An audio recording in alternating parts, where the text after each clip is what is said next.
je suis auteur de bande dessinée, enfin dessinateur de bande dessinée. Voilà, j'habite dans la région, en Bretagne, et je viens de boucler actuellement un album avec un scénariste, Stéphane BD. Je suis breton parce que je me considère comme tel, effectivement. Hein. Je n'ai pas été vérifié si j'étais sur des générations, mais oui. Voilà, c'était une commande. Hein. Donc c'est suite à des ouvrages précédents qu'on m'a choisi un petit peu pour illustrer les mémoires d'un paysan bas breton. Oui, je connaissais le livre, je ne l'avais pas lu, comme beaucoup de gens qui l'avaient acheté pour un parent. Voilà. J'avais une autre idée du livre, plutôt genre Cheval d'Orgueil ou quelque chose d'un peu plus, pas folklorique, mais un peu cliché, quoi. Voilà, sur la Bretagne de cette époque. Et donc, suite à la commande, j'ai évidemment lu et j'étais surpris du contenu et de la valeur, enfin, et des témoignages qu'il y avait dans ces mémoires, dans ce livre. Oui. Enfin, avant même de faire des pages d'essai, ouais, je me suis jeté dessus pour savoir de quoi j'allais parler et ce que j'allais devoir illustrer et la documentation qu'il allait me falloir. Même si Stéphane m'a beaucoup aidé pour la documentation, j'avais quand même mes connaissances déjà pour pouvoir orienter un petit peu Stéphane qui est béarnais. Même s'il avait des origines paysannes comme 90% de la population, des grands-parents agriculteurs, entre le Béarn et la Bretagne, bon, il y a un monde, quoi. Enfin, il y a un monde. Il y a des coutumes différentes, quoi. Voilà. On n'est pas surpris, non. Je pense qu'à cette époque-là, il y avait beaucoup de misère pas qu'en Bretagne, pas qu'en France, dans le milieu paysan, quoi. Mais la Bretagne avait quand même un retard encore plus fort que d'autres régions de France, je pense.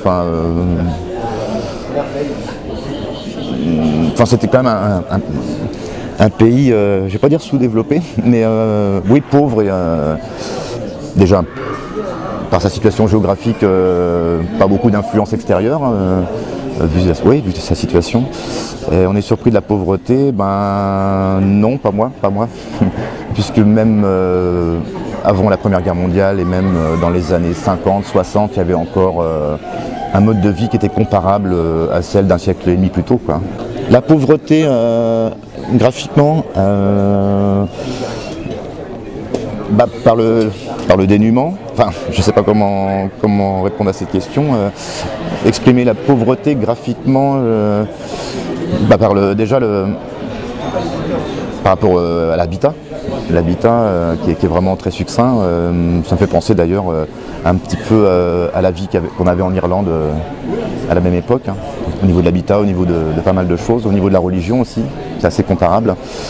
Et graphiquement, je ne sais pas comment répondre à cette question, parce que c'est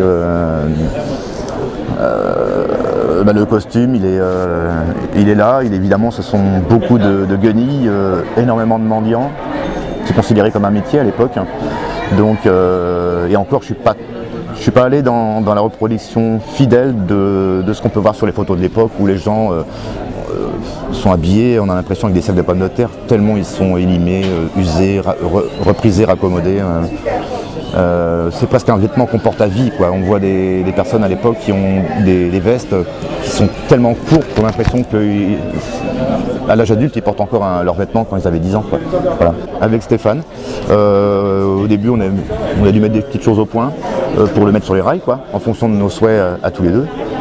Et après, ça a été beaucoup plus facile, avec de temps en temps des petites corrections, des choses qu'il n'a pas vues ou des choses qu'on préférait tous les deux au niveau des teintes. Mais bon, au niveau des couleurs, ça reste très soft pour que le trait ressorte. Voilà. Pour le tome 3, je suis en train de le boucler, je suis un peu plus des 2 tiers. Ça serait normalement dans moins d'un an, quoi. J'ai dû commencer le tome 1 il y a un peu plus de 4 ans. Voilà. Donc le tome 1 était bouclé depuis pas mal de temps. Et pour qu'il n'y ait pas trop d'attente entre les 3 tomes, il est sorti bien après qu'il était bouclé, quoi. Ouais. À une époque, pendant très longtemps, j'ai eu plein d'influences de différents dessinateurs. Quand on se recherche, qu'on veut progresser, on a des modes, hein, quand on est jeune, on n'est pas fini, même au niveau graphique. Après, mes influences, elles sont plus dans dans le regard et dans la documentation. Après, je ne sais pas si j'ai un style bien défini, en tout cas je n'ai pas l'impression d'être d'une école ou d'une influence particulière maintenant par rapport à un auteur particulier, quoi. Même si des fois on dit « oh, ça me fait penser à un tel ». J'ai entendu Bourgeon, j'ai entendu beaucoup d'autres, ça dépend. Moi je n'ai pas l'impression de...